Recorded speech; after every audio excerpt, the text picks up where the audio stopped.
When we talk about metabolic stress, we're referring to any hypermetabolic, catabolic response to acute injury or disease. Some key words here, in addition to hypermetabolic and catabolic, also acute. So this is something that occurs, develops, and progresses very rapidly.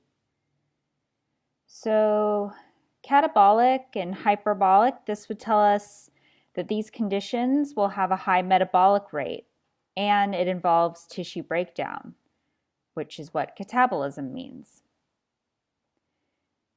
The degree of metabolic stress correlates with the seriousness of the injury, and this is something that we need to keep in mind because it could tell us a lot of information about how severe the condition is. Trauma is the leading cause of death for individuals younger than 45 years of age. So for people who are at the height of their life, things like trauma, accidents, these are the things that can basically cut everything short, unfortunately. In other words, a lot of patients who have metabolic stress tend to be younger, or at least not an elderly population. So if we can help them survive this critical period, they still have a long life ahead of them. This is why we need to do everything we can to intervene and save them. The consequences of metabolic stress include a release of certain hormones and the synthesis of acute phase proteins. So we've mentioned CRP before. That's one of the acute phase proteins. These proteins are the ones that we do not make or that we do not make a lot of under normal conditions. The body is going through hypermetabolism, so the requirement for energy is much higher compared to when we are healthy. So please pay attention here. People who are under metabolic stress, they have an increased reliance on gluconeogenesis. This is a major difference between adaptation to starvation and responses to metabolic stress. We already learned that when we have fully adapted to starvation, we do not rely on gluconeogenesis too much because we have fully mobilized lipolysis. That adaptation to starvation takes a long time to complete. So it takes a while for us to mobilize lipolysis. When we talk about metabolic stress, this is something acute. So with the change in the hormonal profile, the body relies heavily on gluconeogenesis. At the same time, we will see shifts in the fluid balance and decreased urine output. Many people in this phase, they may have shock or they have a distribution of fluid that is very different from the normal balance of the homeostasis status. Overall, we can divide the physiological response to stress into 3 phases. The first one is called the ebb phase. It usually starts shortly after the trauma or the injury occurs and lasts for about 48 hours. The things our body go through during this ebb phase is because of the acute injury, and our body goes into a reaction called shock. Shock here has a specific medical definition. It involves the dropping of the blood pressure, the shifting of the fluid balance, and some other things. Shock could even lead to coma for various reasons. Patients who are experiencing shock usually have hypovolemia, so their blood volume decreases. There's a shift in the fluid balance. Fluid gets out of blood circulation and accumulates in places it wouldn't normally be and it shouldn't be. Because we are having hypovolemia, blood pressure will continue to decrease, and also peripheral tissues won't get enough oxygen because the blood volume is decreased. As a result, we will have decreased cardiac output and urinary output. That's why one of the reasons it is critical to measure and monitor for patients when they're under metabolic stress. We need to be monitoring the ins and outs of fluid intake and of fluid output. That's why we have those in the charts, the input-output charts in the patient's records. Medically at this stage, patients should be receiving treatment that restores blood flow, maintains oxygenation to the tissues, and stops all hemorrhaging.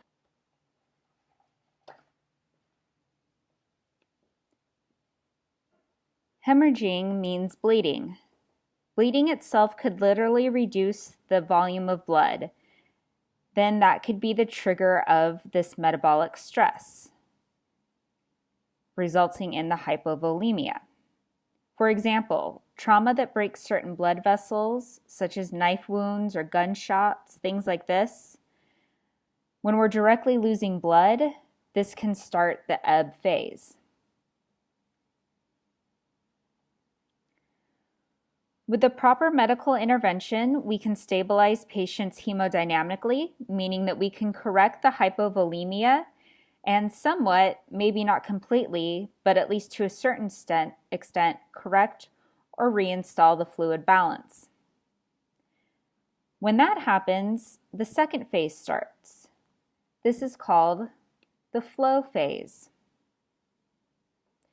Although right now bleeding has been stopped, blood pressure and blood volume have been reinstalled, but the body is still not done yet reacting to the metabolic stress. In the flow phase, our body will go through hypermetabolism and catabolism. So we need high energy and protein, and we are breaking down tissue still. So our concern is lean body mass in this case. As a result, we will have altered immune and hormonal responses. For example, one of the many consequences in this stage is that patients will be at higher risk to contract infections. If the patient survives the flow phase, then the last phase is the recovery or resolution phase. This is the phase where, with all the interventions, the metabolic stress is gone. Therefore, our body's responses to the stress are over, and then it will take some time to go back to the normal status. And when we return to anabolism, so that we can remake the tissue and replace that was lost during catabolism, and also our metabolic rate will return to normal. So recall at the beginning of these phases, we're hypermetabolic. So what kind of hormonal imbalance will we see in patients under metabolic stress? Well, we have all heard of the phrase of fight or flight response. This was probably mentioned when you talked about starvation and advanced nutrition. Under metabolic stress, the hormones that will increase in the body include glucagon. And we already know that this hormone stimulates gluconeogenesis. Remember, it is secreted by the alpha cells in the pancreas. In addition, we will have increased release of cortisol, as well as nephrine, epinephrine, and norepinephrine. All of these hormones favor the gluconeogenesis pathway and fatty acid mobilization, the lipolysis. As a result, our body will mobilize the nutrients to meet the immediate demands caused by the acute injury or trauma. The result of this is that patients under this stage will often have hyperglycemia. If we look at all these hormones, they all counter insulin regulatory hormones, which we mentioned in the starvation phase. So they all contribute to the elevation of the blood glucose level. So this is why patients who are in this condition often have a high blood glucose level. Right now, although the evidence is still accumulating and sometimes we may have studies that yield contradictory results, but overall in general, the practice in the field of acute care is that we want to use aggressive insulin therapy to control hyperglycemia in critically ill patients. With that, we can achieve the reduction of catabolism and also the inflammation. And we know that those are the main consequences and the mediators of the changes we see in these patients. With all the hormones promoting gluconeogenesis, under this condition, we will have to keep breaking down lean mass so that we can provide for the glucogenic amino acids to the liver to use as a precursor for glucose. We've already learned that about the alanine glutamine cycle. You should have studied this in advanced nutrition. So in this situation, alanine and glutamine are the most important amino acids used to support gluconeogenesis. We need to remember to get these amino acids, we have to break down proteins first. Therefore, there will be a loss in lean muscle mass in this case. We know amino acids, although their carbon skeleton can enter regular metabolic pathways such as the TCA cycle and gluconeogenesis, we cannot process the nitrogen. So we're not able to use the amino group from the amino acids. Therefore, it forces our liver to go through transamination, deamination, to convert the nitrogen part into urea, which is then disposed of in the urine. Therefore, when we have a high breakdown rate of skeletal muscle, we will have a high output of nitrogenous waste, and that will give us a negative nitrogen balance, meaning we're consuming less protein than what we're breaking down in the body. Many patients in this condition, they either can't eat or they're in a coma or their condition doesn't allow them to eat very much. So this is a very common thing to have for patients to be in a negative nitrogen balance. With all of this, patients may develop complications, including immunosuppression, which will put the patient at a higher risk for infection. There will also be delayed wound healing and increased mortality. Because the response requires the body to break down a lot of skeletal muscle, we can just imagine what's going on and how the body would not be able to synthesize enough new tissue to heal the wound. Not to mention that energy is pretty much burned here at a much faster rate compared to normal condition. Therefore, wound healing, it makes sense that it would be delayed. And again, there's also an association with mortality. So the more lean mass we lose, the higher the chance the patient will perish. Part of the response to metabolic stress is that our body starts making a lot of acute phase proteins. So here is a list of the markers for the stress responses. Some are very well known, for example, the C-reactive protein or CRP. We know this is an inflammation marker, and the inflammatory response is part of the response to metabolic stress. Among those inflammation markers, we can also test for TNF, that's tumor necrosis factor, interferon, interleukin, and leukotrienes. If we look at these, all of these are the same ones we mentioned when we talked about cellular response and the immune system. These are also inflammation markers. They are the mediators of the inflammatory response, so they are also important markers to check to monitor in metabolic stress patients. Here's a curve that shows the consequence of different types of conditions in the loss of lean body mass. So this is done by checking the net nitrogen excretion on a daily basis.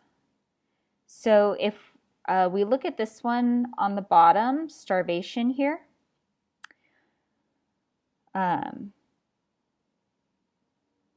we already mentioned with starvation, that's something that will lead to a decrease in the basal metabolic rate, and we will mobilize lipolysis to initiate this protein sparing mechanism.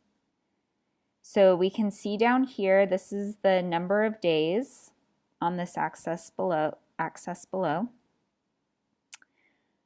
So once the process starts, so we stop eating here, then over time we can see for the first few days, so maybe right around here, so that looks like it's about a third, right? So say 2 or 3 days. The peak nitrogen loss actually occurs at day 3 into starvation. As the starvation continues, we will start to see a decrease in nitrogen loss over time. Then after day 10, so day 10 here, by then our body has fully adapted to the starvation status. And then we can see the nitrogen loss actually falls below the normal range. So that's where we can say that we're using the protein sparing mechanism. It's in full gear. So our nitrogen excretion, our losses, we're not going to be having that.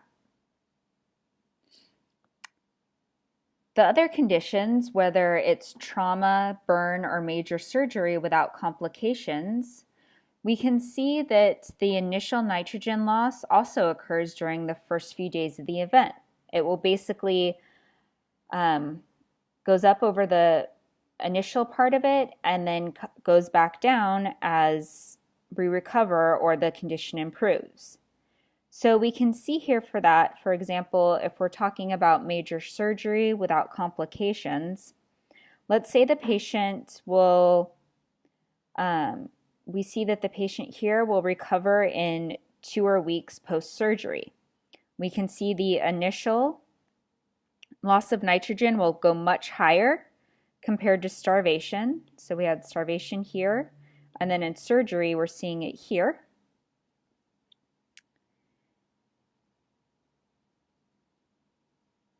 Then as the patient recovers, the nitrogen loss will decrease and will eventually get back to the normal level.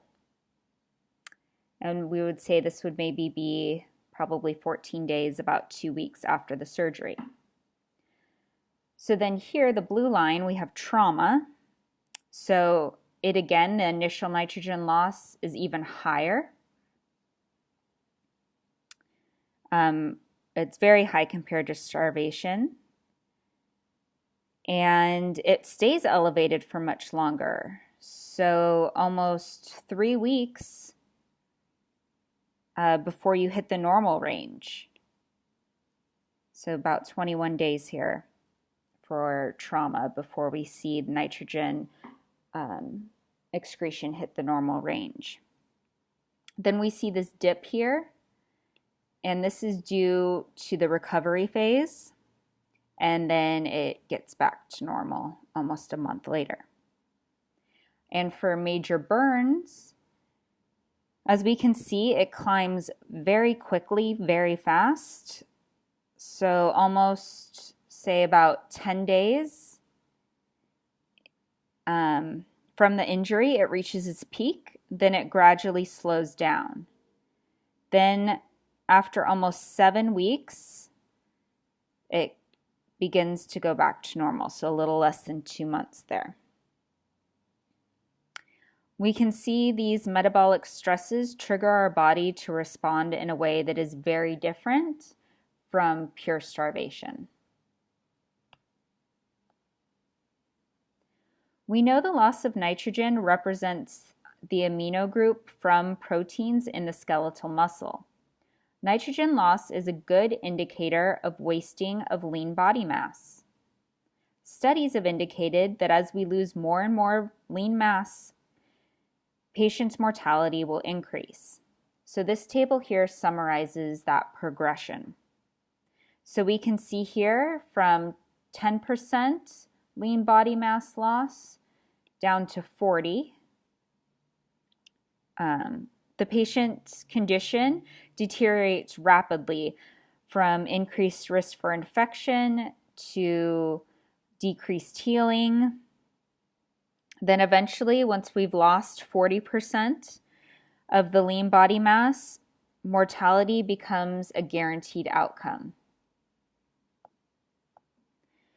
This is why we're trying so hard to fight malnutrition in these patients. It can directly affect the survival of them. Of course, the longer the patient's in that condition, the more expensive it is to manage it.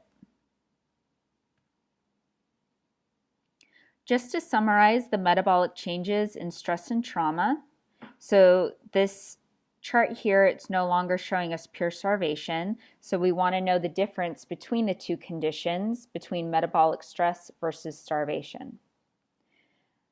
Again, please pay attention to these bullets that are summarizing everything up here. The most important one to remember is that we have increased glucose production in excess of need. So this is why we have hyperglycemia.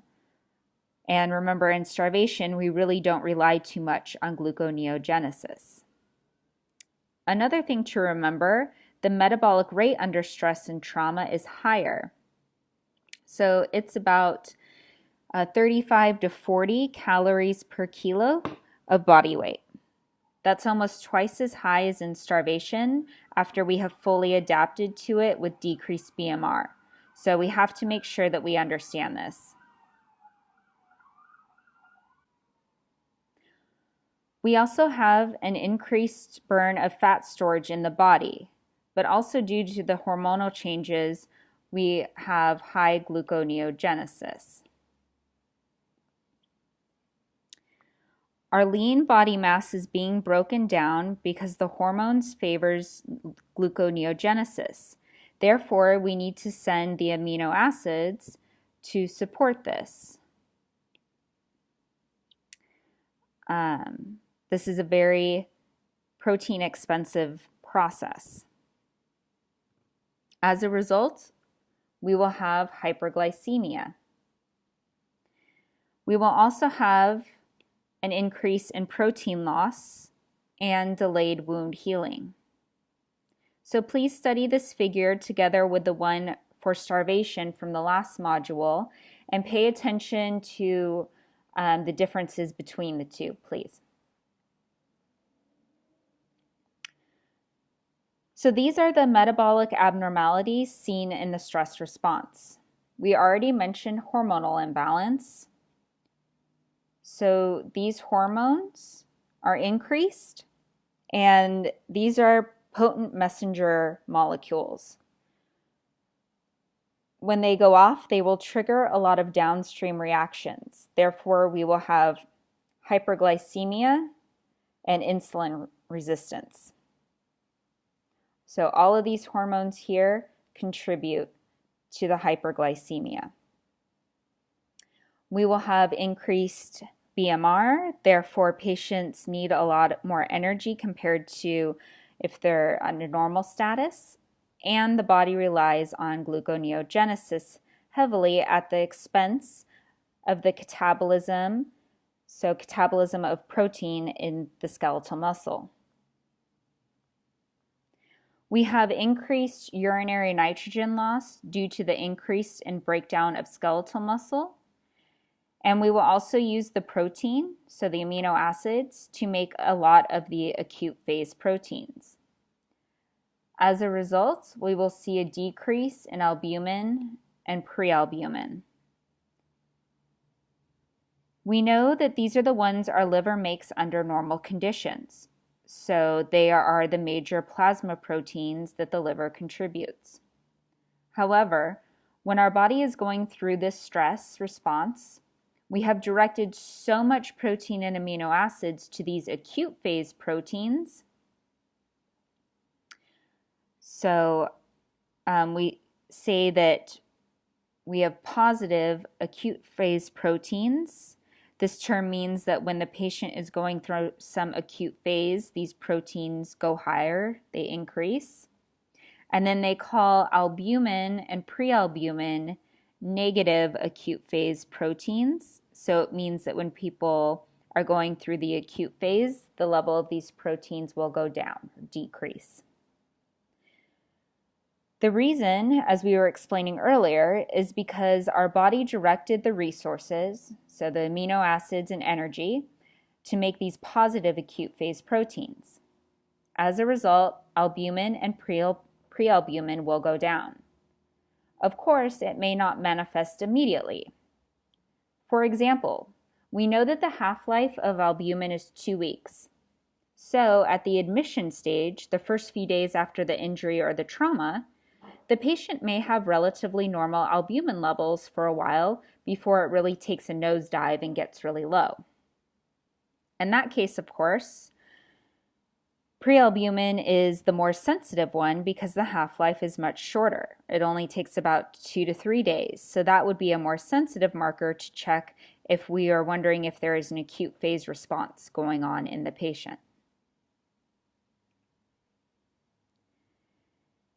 Then we have the cytokines, as we mentioned. Again, study this table together with the chapter on immune response and inflammation, because all of these cytokines in the table are mediators of the inflammation. We know as a fact that the inflammatory response is part of the response to metabolic stress. Knowing that, it's not surprising to know that people under metabolic stress, often they have a fever. It's the same response that we saw in a lot of inflammation patients. Then we may have damage to the respiratory monocytes, meaning we could have damage to our organs that are remote from the site of injury. So later on, we will see how this can lead to some severe conditions that affect the whole body. Overall, doctors will treat the underlying injury or illness that causes the metabolic stress condition. So these principles should be very clear in our mind. We will put the patients on ventilation if necessary. Because they have an increased risk for major infection due to immunosuppression, they are often put on broad-spectrum antibiotics.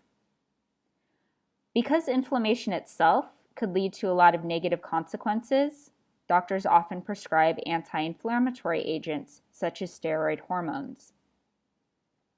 In certain cases, due to the sustained or prolonged decreased output in the urine, we may have to use continuous renal replacement therapy to help the patient survive those few days. So this is different from hemodialysis, which, for example, we use in chronic kidney patients, renal failure patients, and that would have been a result of long-term illness. So this is not the same. We're dealing with an acute situation here. We already mentioned we want them to use intensive insulin therapy and have a very close blood glucose monitoring regime. Some patients under this condition will have their blood glucose level checked multiple times a day. They may even have an insulin drip to react in real time. So instead of just doing a few injections a day, as we see in free-living diabetic patients. And of course, nutrition support. Nutrition support is a key component in the support and the medical intervention for patients under metabolic stress. And we will continue to talk about nutrition support of these patients in detail in the next module.